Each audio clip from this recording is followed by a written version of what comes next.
Okay, so I'm playing this game, Civilization series, after many, many years.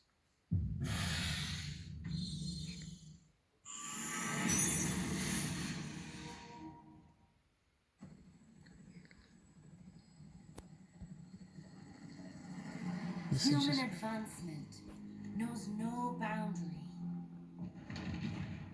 but this has not been without its price. This is just the opening sequence.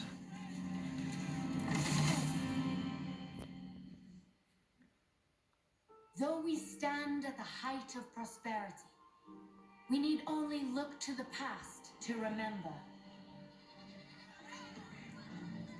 that nature is a power that cannot be ignored.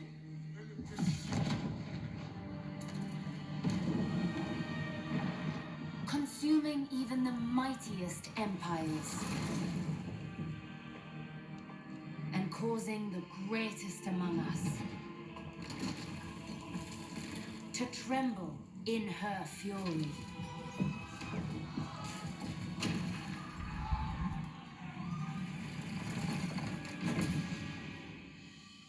Yet from adversity, the human spirit endures, finding ways to coexist with the earth.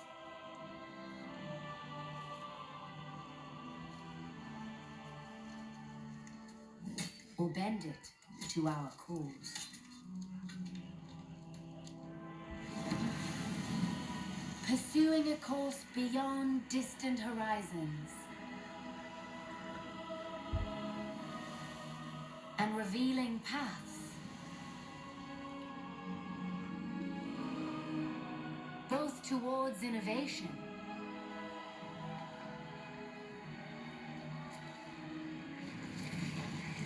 and unintended catastrophe.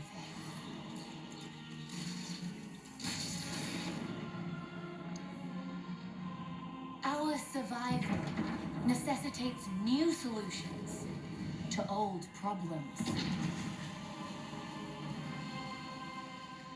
To ensure a future, both for ourselves and generations to come.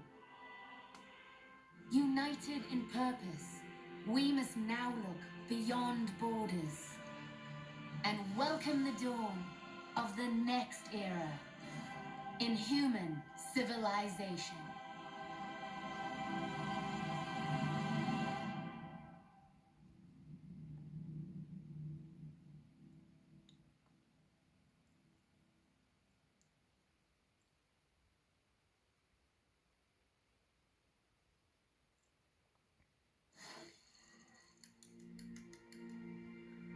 So I'm playing this series of games after almost 20 years. The first time I played this game, I think it was Civilization 4.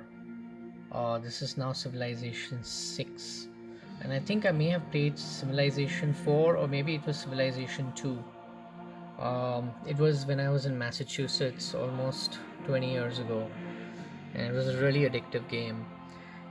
This version is called Gathering Storm, Civilization 6 Gathering Storm, which is basically there are a lot of natural disasters that are simulated, and it's building your civilization in spite of these natural disasters. So I'm starting the game. Actually, I've already played 495 moves of the game, and there are just 5 more turns left. So I'm going to be loading game that I've already started. So I chose the Indian Empire, Indian civilization, and I chose Chandragupta Maurya. So I'm restoring this game, loading the game.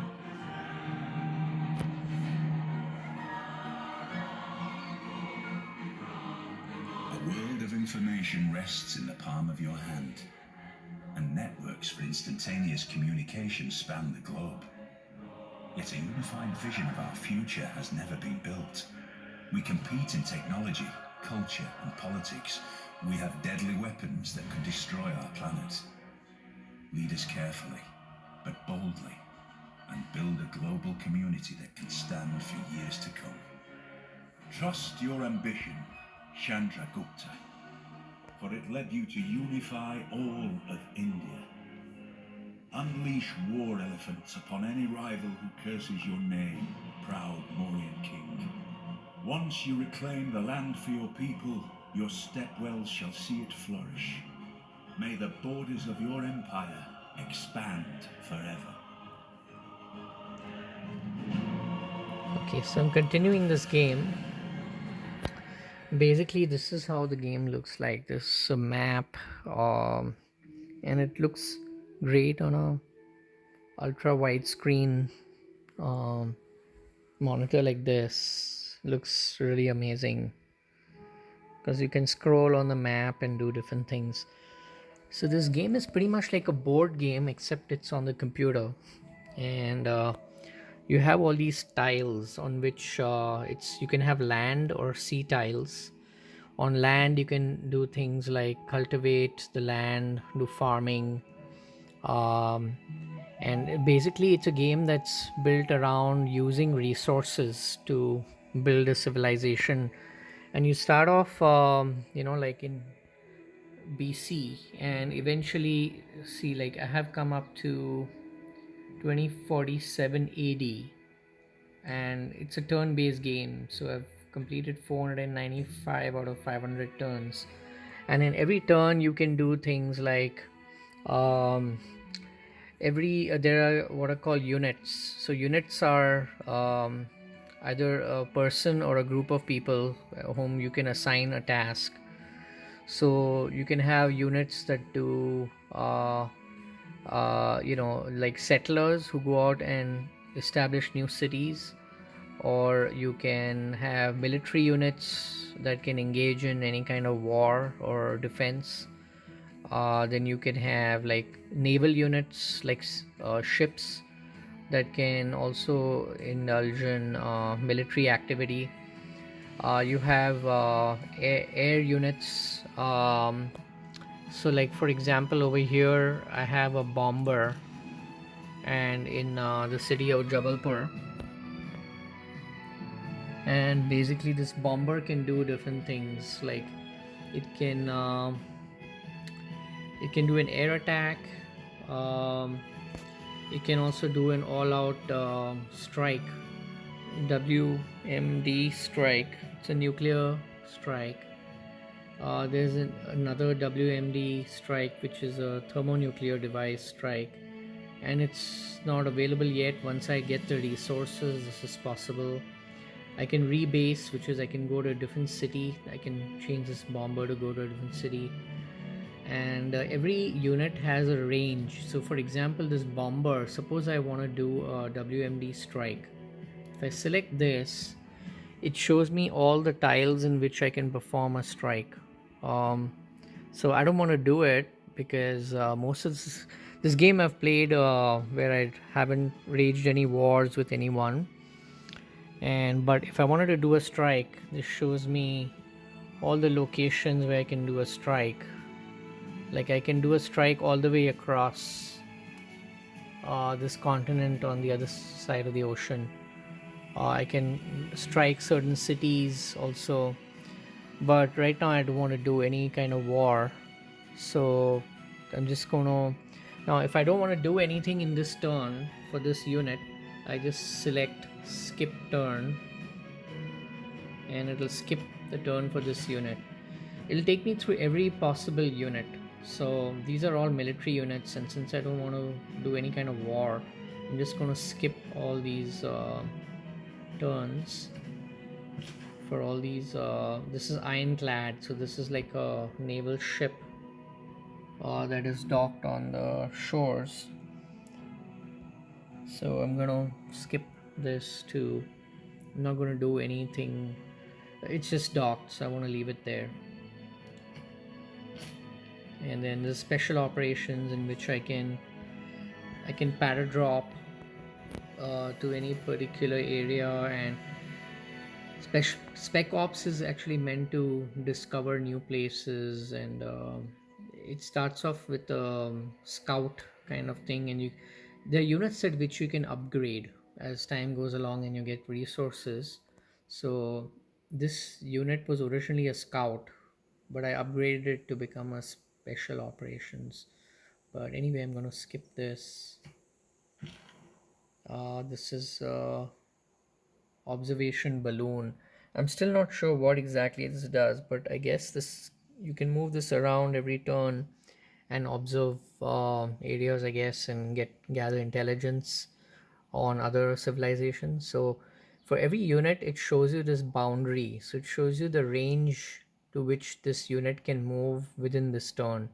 So if I were to move this unit, it can move in all these tiles, adjacent tiles. But for now I don't want to do anything, so I am just going to skip turn for this unit. So line in infantry, this is around stationed around Delhi. So but I can move this unit around in all these areas, and my entire empire is actually consisting of all these cities, and they're marked by this greenish border. And anytime border is dotted like this in another civilization, it means I can move into that area, either have some kind of an alliance set up. It's called open borders, I think. So I can set up alliances with these different leaders in the world, and this shows me a status of the different leaders. So the ones that are marked in red, I don't have friendly relationships with. The ones that are marked in green, I have friendly relationships. So for example, I have friendly relationships with, and I also have a research alliance. The ones that are marked with a blue flag, I have some kind of an alliance. So I have an alliance with this leader. You can only have an alliance with friendly people. This person I just have with Portugal, I just have a friendly relationship, but I don't really have an alliance as yet. And then with this party I have a cultural alliance, so that shows all the other civilizations. Anyway, so for this line infantry, I'm just going to skip the turn. I don't want to do any activity. And this is a trader. Okay, so traders are also units where you can establish trade between you and other cities, different civilizations. So in this case I don't have any available trade routes.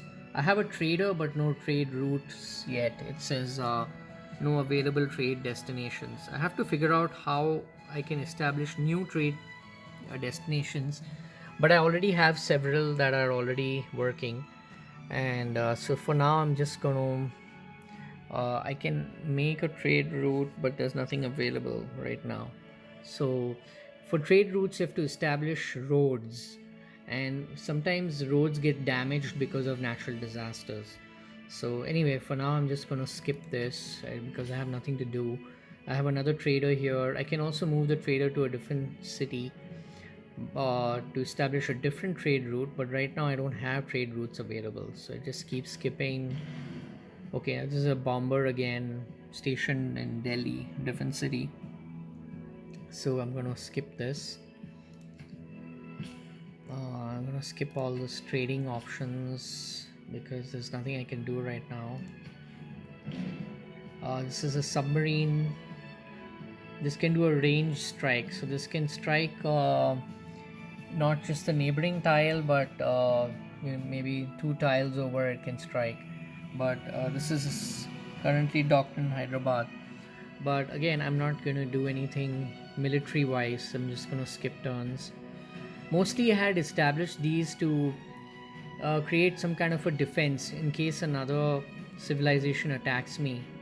If you don't have any military, then other civilizations may decide to attack you. So the fact of having a military around can sort of evade or discourage other civilizations from attacking you. So I'm gonna skip turn for the submarine. Okay, now this is an important thing. For every unit, if you select the unit and you point it to another unit, non-friendly unit, it will show you your chances of success when you fight that unit. So in this case, if I were to use my field cannon and if I were to attack the mechanized military, uh, then my chances of success are very high. So that's what this shows, like my chances of success. If I were to attack the city of Venice, uh, I would cause minor wall damage um, with my field cannon. So this shows all the stats. Uh, yeah, so that's basically if I attack the mechanized mechanized infantry, then I have a chance of a minor victory, because if you see my strength is 60 and their strength is 87, but I have some other advantages. So because they have 4 damaged units also. So anyway, so that's right now. I'm just gonna skip the field cannon, and then this is my fighter. So this is not a bomber, this is a fighter. This engages in I think this can engage in air to ground or air to air combat, and I have an air attack available. I can deploy this in some area, I can rebase it in a different city. Anyway, so I skip this turn because I don't want to do anything with my fighter. Skip all the other military units, field cannon. And whenever okay, also have the religion. So I have Martin Luther available to me to spread a certain religion. You can conquer other civilizations through the use of religion, spreading religion also. There are many ways you can just like a regular civilization, you can have a culturally rich civilization. You can have a civilization which is powerful in military, in science. So you can progress in all these areas in your civilization. So Martin Luther King, for example, can spread a religion. But right now, if you notice, it says I can found a new religion, or I can found a religion. It says must be on your holy site district. A district is a designated tile in which you establish a certain, um, operation. Like you can have a religious district, or you can have a commercial district, things like that. So anyway, for now, I'm just gonna skip this. Tank again. I have a tank stationed. Actually, what happened is comet and a meteor struck this other civilization and it destroyed their city completely. There used to be a city over here of a different civilization, but right now it doesn't belong to this land, is unclaimed. So I've just brought my tank here in case I want to establish a new city here. I can there are units called settlers, so I can bring a settler here and I can found a new city. So but for now I don't want to do any of that. I'm just have a tank here. I just skip my turn on the tank. Okay, now I've finished all the what I call setting orders for different units. Now I have to choose my production. So every city has a certain production, and I don't want to go into detail, but this prompt takes me through every city that needs a production. So when I click on this, it takes me to the city that, like in this case, it's Trivandrum, which I need to decide what I need to focus the production of the city on. So right now, these are all the available options. I can focus this. These are all things and districts to be built in the city. So for now, let's say, and this shows me what the advisor recommends. So the advisor recommends that I build an entertainment center in the city, because what happens is eventually, if you have people in the city, but you don't have any entertainment, then they kind of lose their loyalty towards this city. So anyway, for now, what I'm gonna do is I'm gonna choose. Let's say I'll choose an entertainment complex. Now when I choose entertainment complex, I have to decide on which tile I want to establish the entertainment complex. So for now I'm going to establish it here. It tells me all the advantages and disadvantages of establishing an entertainment center over here, but I'm going to choose this also told the city also naturally grows, so it shows me that in 12 turns I'll acquire this new tile in purple that will add to my city. I can also buy tiles with gold. Okay, so for now I'm just going to choose this for it says are you sure you want to build an entertainment complex, and I say yes. So it begins work on. Now I've set up this production of the city Trivandrum, and then basically it'll show me here it's producing an entertainment complex, and it'll take 8 turns left to complete.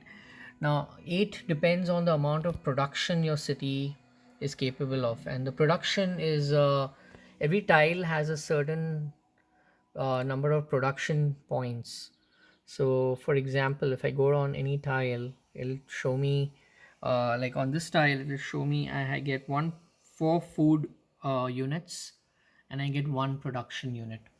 And for the city, it can also show me like Trivandrum has a population of 5.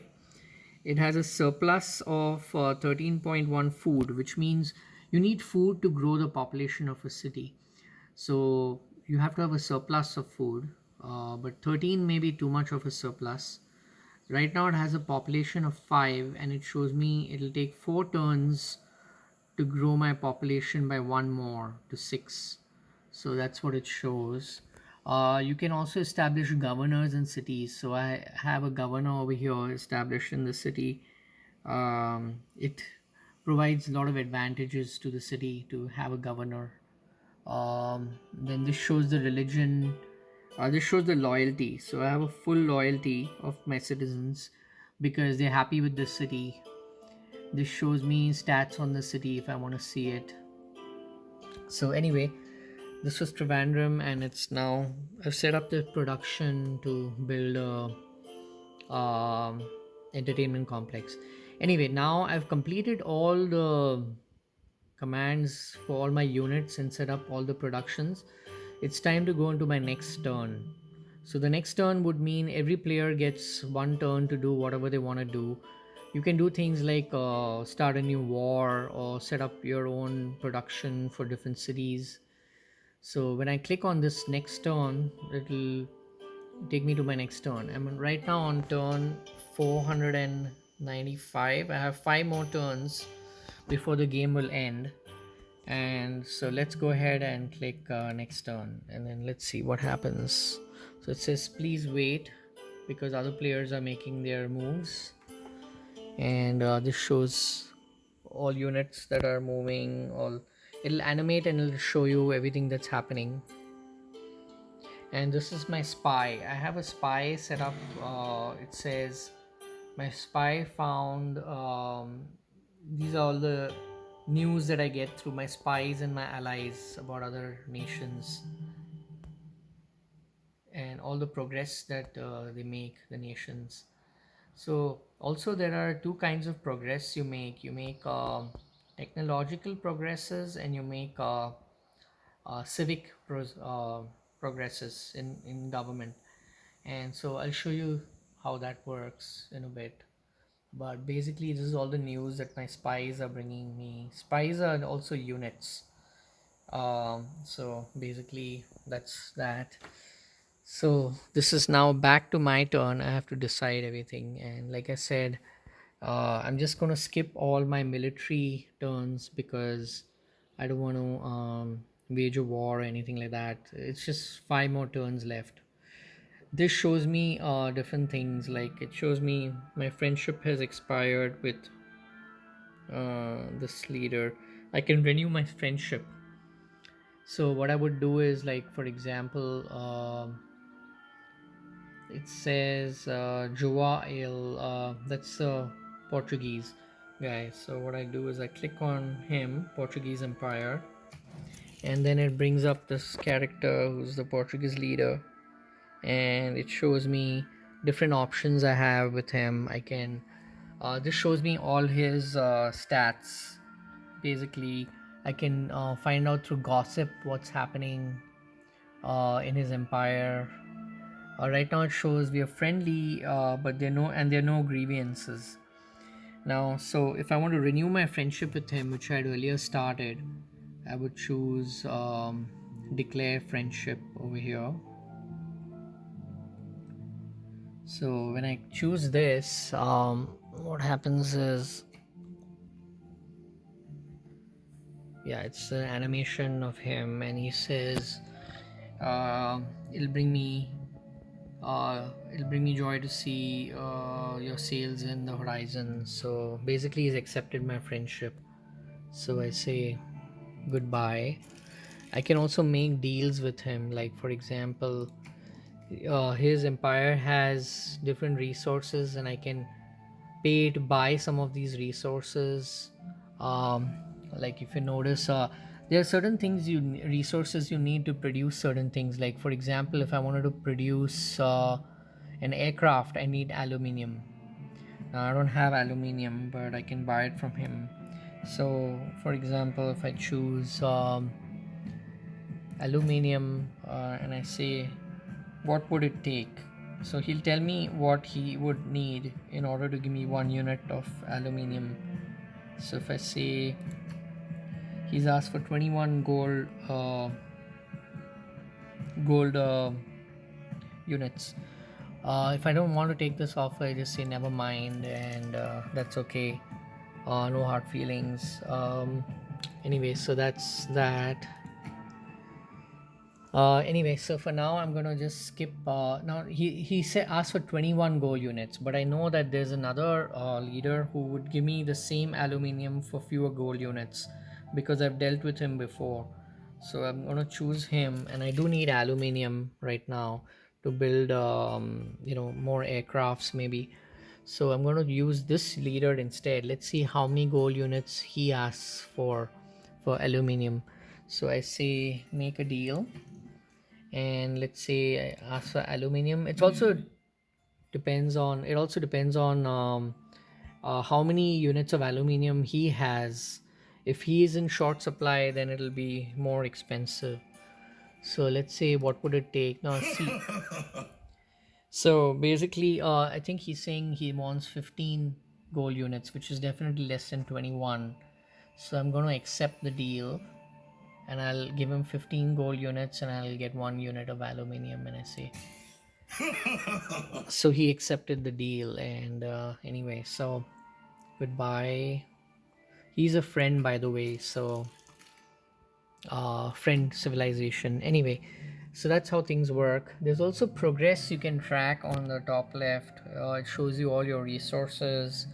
It shows you your world tracker, so it shows you where you're making progress in terms of technology. Currently, in 1 turn I will acquire the technology of radio, which seems weird, I know, because and I'll show you how that works. And in terms of civics, I'm making progress for Cold War. So in 2 turns I'll be Cold War capable. And then this shows all the what's happening in the world. So there's some climate accords, and then there's some world world, you could say, tasks, appease the gods, and there's aid requests. So there's some country that has asked for aid requests, and every certain number of turns there's a world forum in which you have to attend the world forum, and you have to make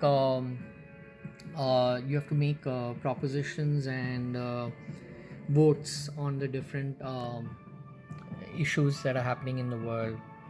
Okay, so for now I'm just going to skip everything to do with bombing. So skip turn,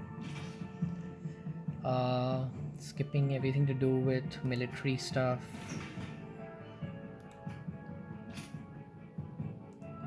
So yeah, basically I'm just, and it highlights where this unit is by pointing it to you on the map.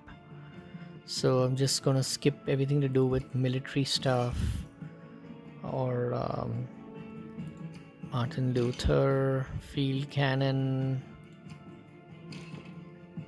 field cannon, fighter, trader. I have no established trade routes. Skip. Bomber. I have 2 bombers, so skip.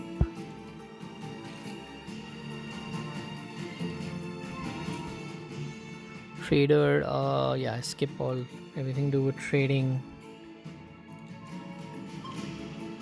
Submarine. Yeah, skip.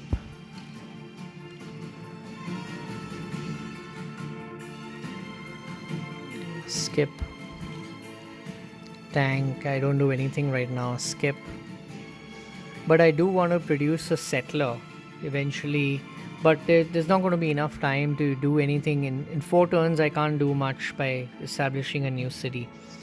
So now comes back to production, and let's see what production I need to choose and for what city. So I need to choose production for Bangalore. Incidentally, I've established Eiffel Tower in Bangalore, which is you can choose to establish different world wonders in different cities. It doesn't matter. So I've never heard of a world in which you can have an Eiffel Tower in Bangalore. But anyway, in Bangalore now I have to choose what I want to produce. So I'm going to choose an airport. Actually, this shows that the airport was actually destroyed by either natural disaster. So it shows that I'd already built some of the airport, but I have 4 more turns in which I can finish it. So I'm going to choose airport for Bangalore. I also have like a runway, and it's sort of a hangar, and I have where I can use planes. I can, on this tile I can land planes basically, so I can move planes around. Anyway, so I finish my choices for this turn and I choose next turn, and let's see, you can see things moving around, ships moving around, units moving around from other players.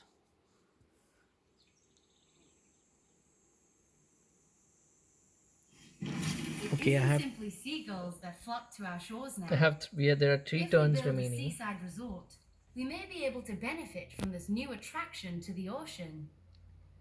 Okay, so seaside resorts. So there's something that got completed, because of which we have a new capability, and we can see that the radio got completed, and the radio gives us some new capabilities we can do either with cities or units or with governments. And then we have to choose our research beyond radio. Since we've completed radio, we have to choose what we want our civilization to work on next. So I'm going to click OK. A world without radio is a deaf world. So what is unlocked is we can build a broadcast center as a building, on a unit. We can build a seaside resort, which is an improvement. So you have to already have something to improve it. So we'll find out what we need to have. And then this aluminium, I got a new aluminium resource. So I wouldn't need to buy aluminium maybe now, because I have some aluminium available to me. So I'm not sure what radio has to do with aluminium, but whatever. And then this is some world quest that has been completed, and somebody got the award for this quest, some of the leaders, and I stood where did I stand? I stood number, I didn't get any awards, but basically that's what this quest is. It's a world quest where all the civilizations compete and points are awarded based on how everyone does. So also okay, one interesting thing I wanted to point out is, so there's this concept of loyalty among cities. So what had happened is, if I scroll up, so incidentally I'd started off with the city of Patna, but Patna was destroyed because of some natural disasters. I think some comets fell on Patna. So as a result, I lost the city of Patna, and then I lose production and everything related to that city. But I re-establish a new city called Mysore instead of in the same place where Patna used to be. But now I have to rebuild everything because I lost. I used to have a government plaza over here, but that was destroyed. So now I have to rebuild everything from scratch, and then that's Mysore now, and that took the place of Patna. But also interestingly, this was, if you notice, this is not an Indian city name. This city was actually established by some other civilization, and what happened is the city was not happy with the government or the civilization, so they lost loyalty, and as a result, it became a free city. And a free city operates on its own, but eventually it asks to join our civilization. So I agreed to let the city join our civilization, and as a result, it became a part of our civilization. If you notice, this green border includes this new city called Katango, and basically, I get the production and everything related and the resources related to the city added to my civilization. For every tile, it shows you what is there, what exists on the tile. So this it shows me the type of tile it is. It's a tundra tile. You have marsh, tundra, woods. Then owner is India. The city is Katango. Movement cost is 1. Route movement is 0.5. That it's got a modern road. You can upgrade all of this. The appeal is it's charming. It's got 3 units of appeal. The appeal has certain advantages, and then in the city, it's got a city center, and the buildings it's got a monument, a granary, a sewer, and it produces 3 units of food and 1 unit of production, and it's worked by one citizen.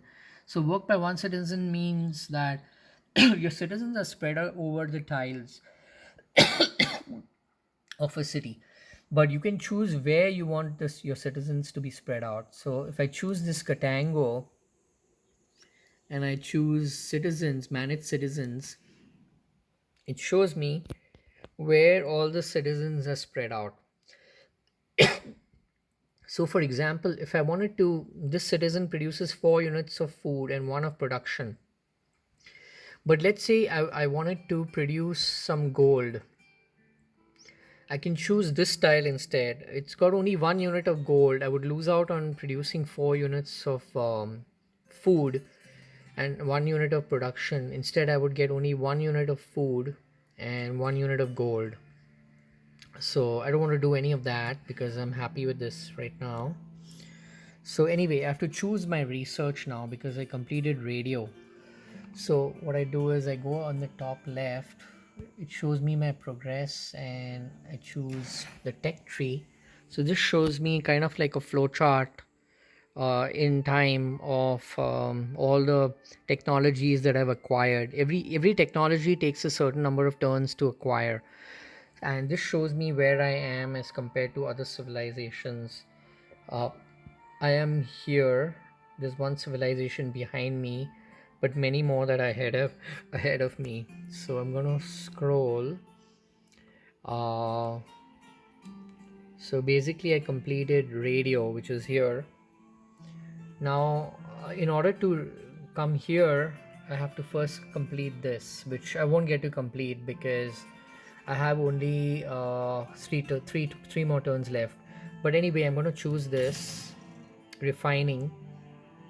In order to refining would allow me to produce battleships as a unit. It will allow me to produce oil wells as an improvement, and it'll give me oil as a resource.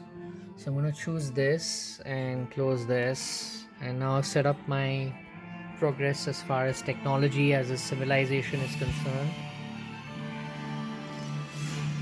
I'm going to skip all my military units,